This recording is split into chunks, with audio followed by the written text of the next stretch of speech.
Into I'm in love. What's good? What's good? It's your man. Rico is so opinionated. Or, is playing on Rico. You hear me? Let me go ahead and let y'all know something on this page. There's a book that I've written. It's a short story. It's called The Greatest Pain Ever Felt. It's a story that I wrote years ago, but it's still a very relevant story today. It's called The Greatest Pain Ever Felt.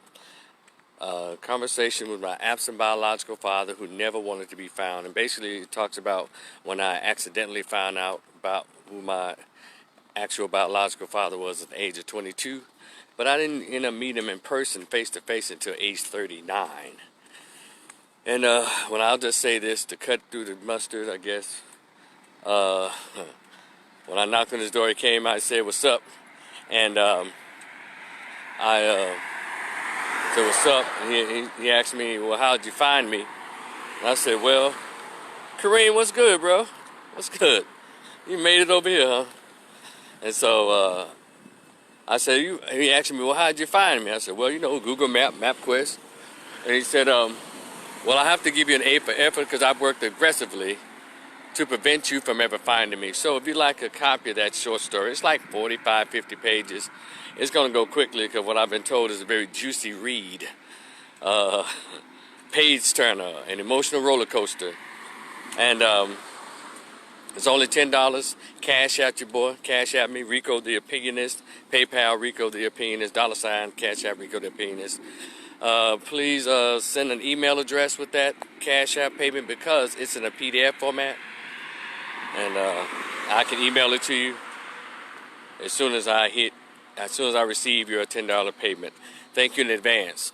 And if you get a chance to read it, please send me your feedback. I'd like to know what you think. All right, let me get to this little Boosie story. I don't know if y'all have, and also if you're on my YouTube channel, please like, share, and subscribe. And please share this live while you're at it. Lil Boosie was recently on the Breakfast Club, right? And I'm just gonna go ahead and call it what it was. It was basically an ambush by Charlamagne the God, Angela Yee, and DJ Envy. And they're still on him. They tried to trip him up. They tried to corner him. They tried everything, every dumb question in the book to try to get him to recant or to bow down or apologize or whatever to the LGBTQ community. P is in pedosexual pedophiles. They want to try to get him on what he said on Instagram.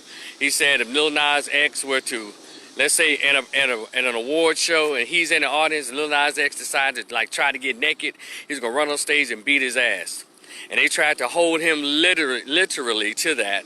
He's like, "Nah, man, I don't wanna beat that dude." Or what I'm saying is, what y'all not understanding, what y'all pretending not to understand is they're coming after the children. The LGBTQ is and pedosexual pedophiles are going after the children. You remember when he had that Old Town Road out, they had him to go to the school. Y'all know that infamous video of about 3,000 little kids from 1st to 3rd grade screaming their lungs out because he was presenting himself as like a fun cartoon character. So now, next thing you know, he's sliding down the pole to give Satan a lap dance. All this just like a Trojan horse. If y'all understand the story of the Trojan horse, where you come in acting friendly, but you have ulterior motives. That's what they're doing to try to get the children.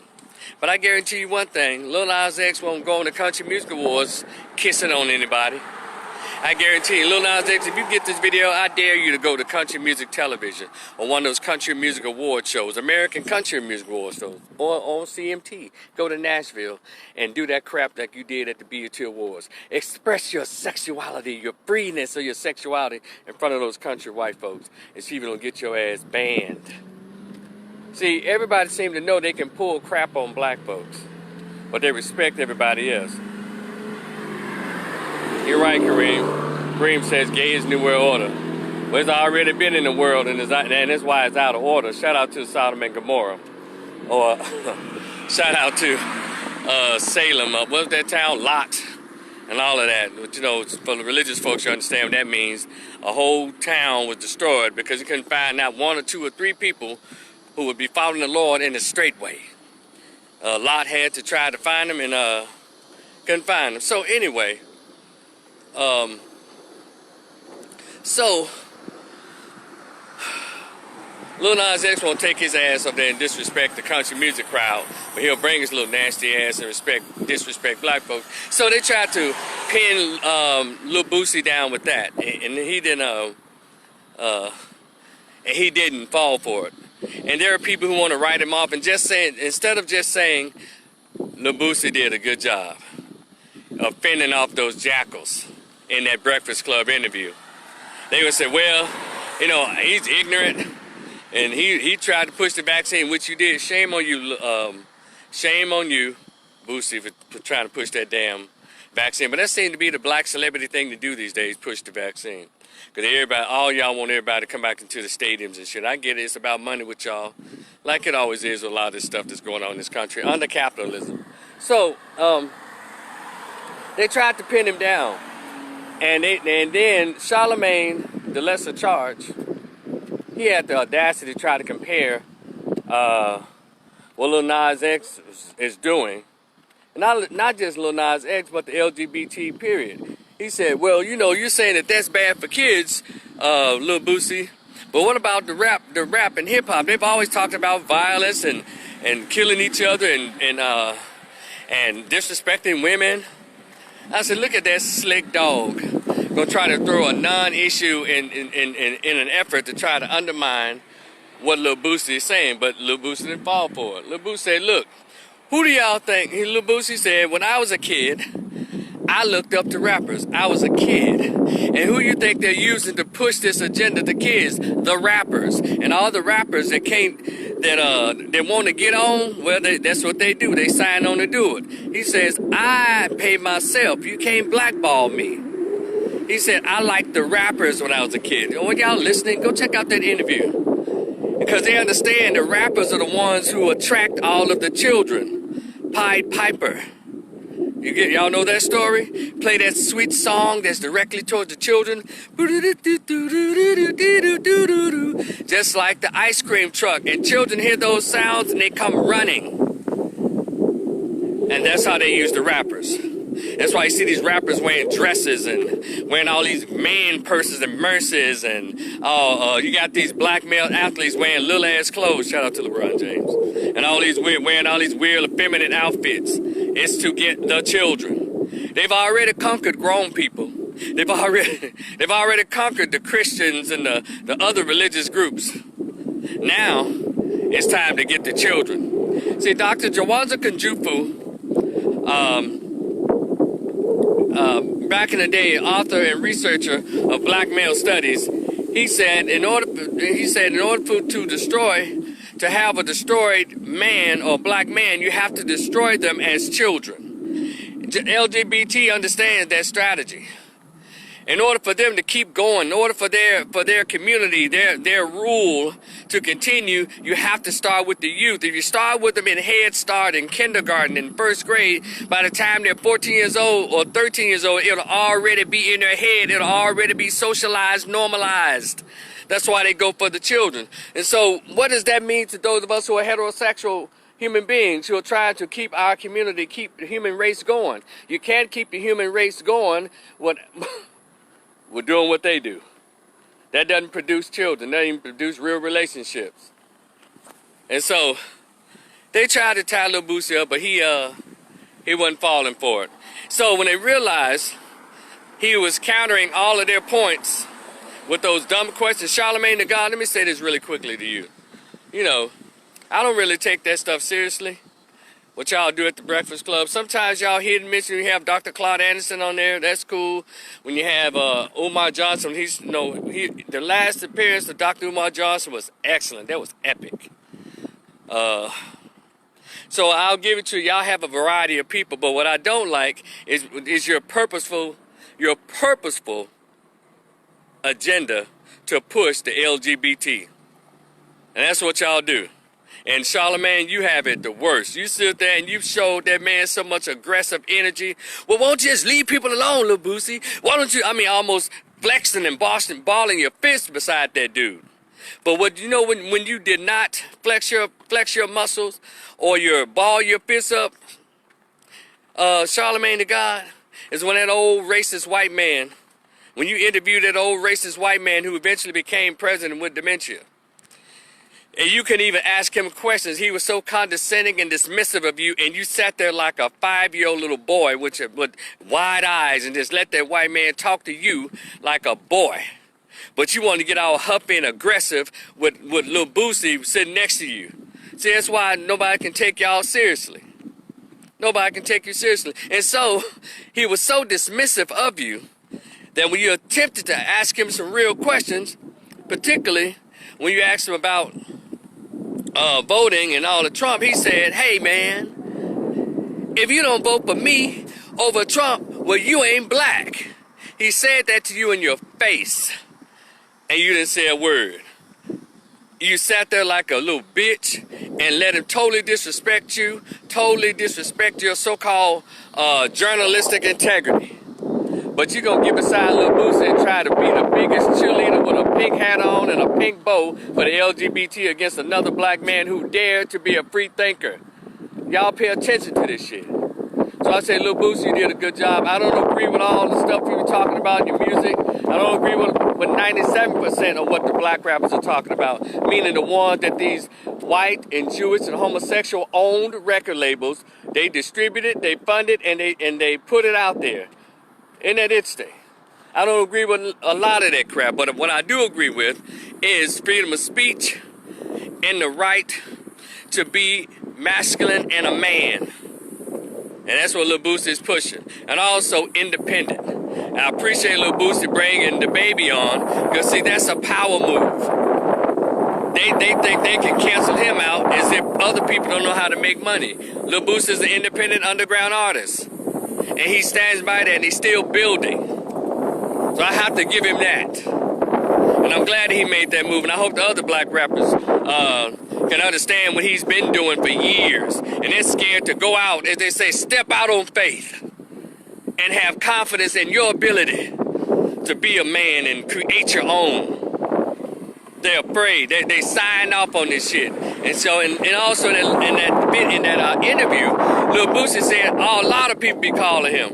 A lot of those rappers who are too cowardly to say it out loud, they call him. And I want to say to you, to all you rappers that call Lil Boosie and say, yeah, man, you telling the truth, man. I agree with you, man. You keep telling them, bro. You keep your knee on their neck, man. Keep your foot on their neck, man. Let me tell you coward something. Don't be calling Boosie if y'all can't stand up for yourself. Some of y'all are bigger rappers and bigger entertainers than he is. But y'all too cowardly to stand up and say the same thing he's saying on behalf of children. He didn't say he hated homosexuals. None of us do. But one thing about it, you have to stand up for children. Who in the fuck don't want to stand up for children? You understand? Because children can't help nothing. They can't. That's why grown people and parents and other adults are supposed to be there to protect and look after the children. And that's all Lil Boosie is saying. He's not saying don't be gay, be who you are. But keep your grown shit away from children. Why is that so hard to be understood? Why is that so tough? And all y'all that's calling Lil Boosie, you calling him, in private. Have your money ready. Send the man, cash app the man $5,000 to $10,000 every time you see he's being attacked. Make sure you make plans to take care of his family, his children.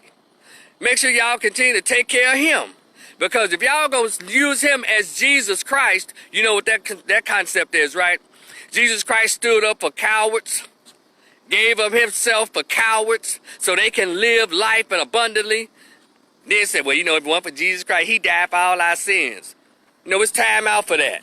It's time out for people standing up and speaking the truth, the power, and everybody else want to hide behind buildings, hide behind your job, hide behind your family, hide behind every goddamn thing else. When one person, that one man or that one woman, you say you agree with, but you won't say anything about it. At least you can do, goddammit, is send them some financial support If you won't use your own platform to stand up for your goddamn self, I get tired of that Jesus Christ shit. That's what it is. Malcolm had to go through it. But Dr. King had to go through it, standing up speaking for a whole group of Negroes, a whole community of people. And these people died poor. And so stop letting people die poor. Stop letting them be poor. If they're speaking up, they're speaking up in a way that you can't support them. So y'all motherfuckers, stop calling Boosie and tell them, man, we agree with you, man. You telling them, man. Go on, get them folks straight, man, in private, while you get to keep your identity, your money, the way you exist anonymous. And I'm speaking this way because I went through that shit. I know what that means. I know what that feels like. Hell, probably still go through today. Let me get across the street here. Y'all hold on a minute. Hell, go through that a little bit. Oh, shit, hold on. Ah, green light. And so, it still go through there now. You know, people talking about they agree with you and all of that in private, but won't even hit you on the cash app, and knowing that you speaking whatever you're saying, you know, you catching all the heat and all the smoke. And I said, I went through this shit personally when I was a student at Grambling State University. I wrote a newsletter. All I did was put my thoughts down. And I was giving them out for free at first. All of a sudden, heat would start coming my way. And every time I would use my money and print off like 100 copies, 200 copies, hell, they left my hands. They left my hands in less than 30 minutes. Man, you be telling the truth, man, Rico. You be on them folks, man. Man, tell it, man.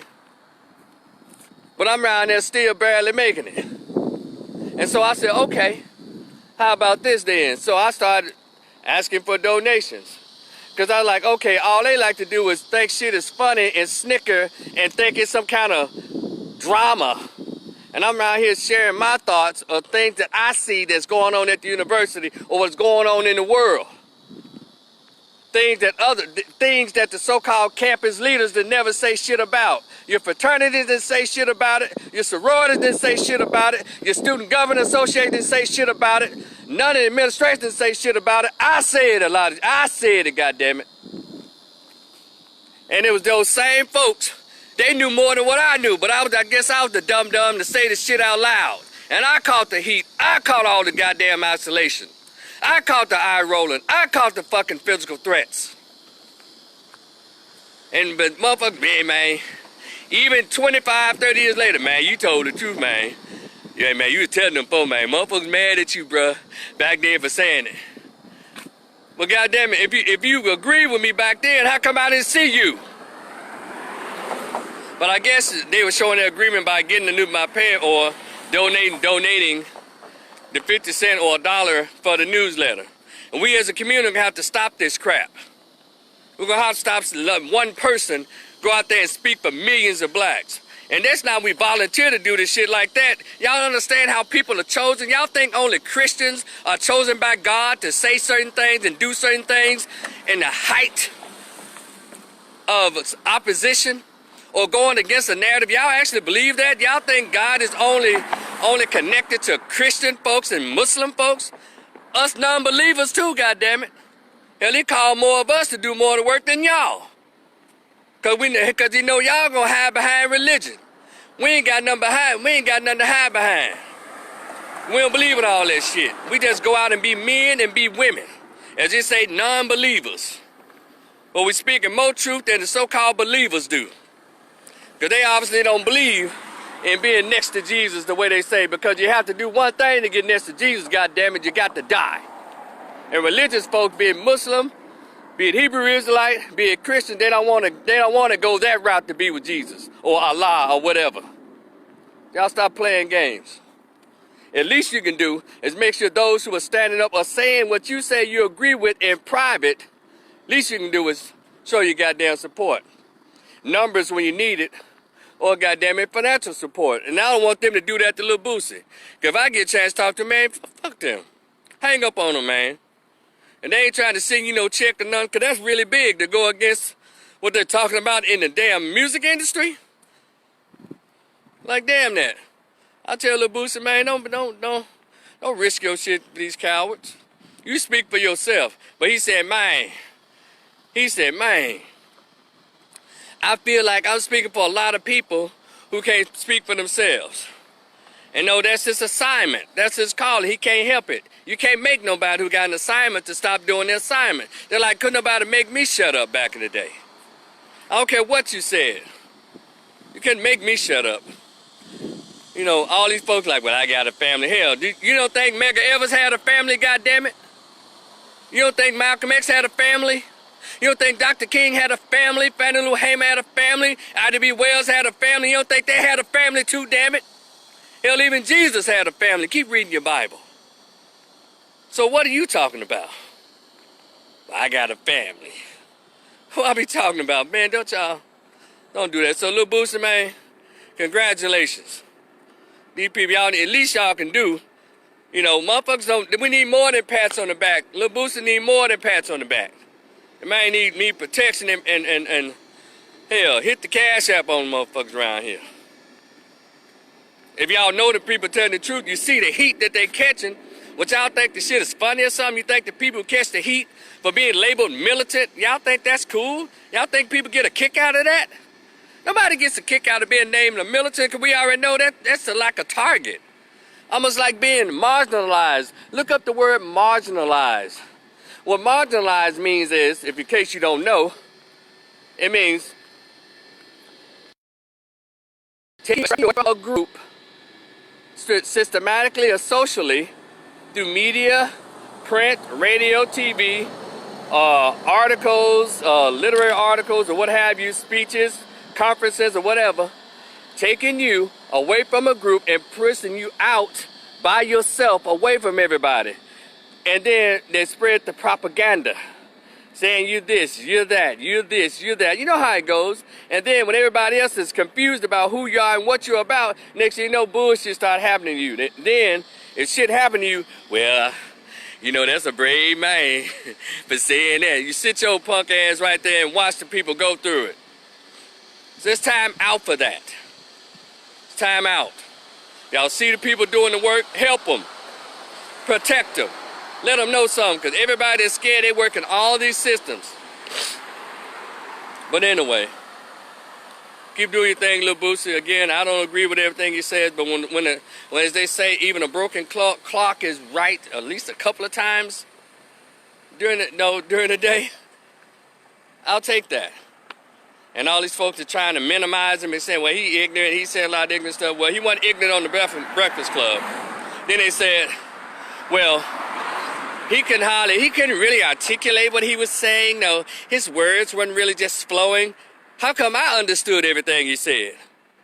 I understood every word he said because I was listening. You understand?